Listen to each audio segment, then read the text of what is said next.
नवरात्र अब अपने अंतिम पड़ाव पर पहुंच चुका है। आज मां दुर्गा के 8वें स्वरूप आदि शक्ति महागौरी की पूजा की जाती है। 8वें दिन की पूजा देवी के मूल भाव को दर्शाता है।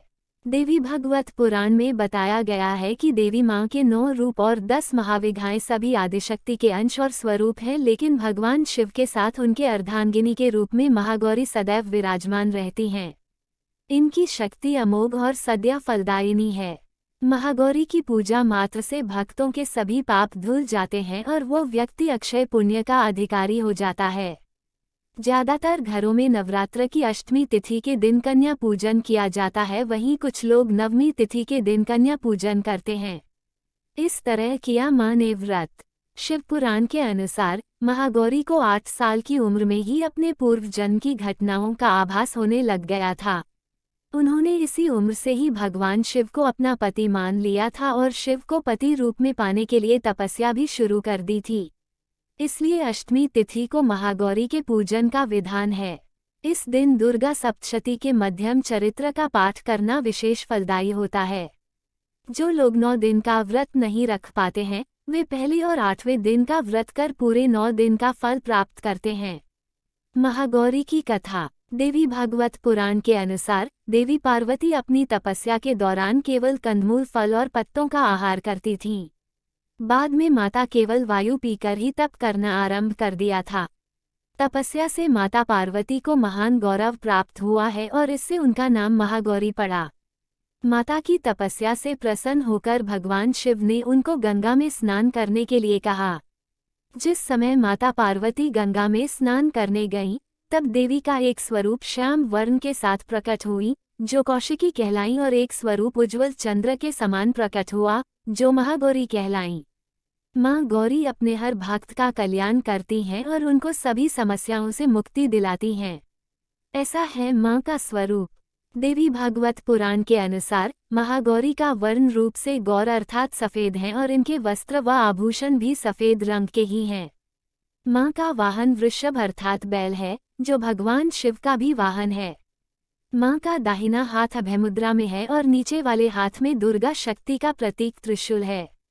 महागौरी के ऊपर वाले हाथ में शिव का प्रतीक डमरू है। डमरू धारण करने के कारण मां को शिवा के नाम से भी जाना जाता है। मां का नीचे वाला हाथ अपने भक्तों को अभय देता हुआ वरमुद्रा में है और मां शांत मुद्रा में दृष्टिगत है।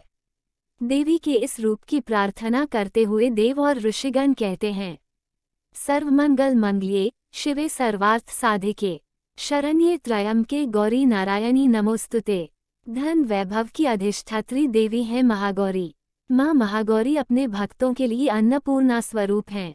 ये धन वैभव और सुख शांति की अधिष्ठात्री देवी हैं।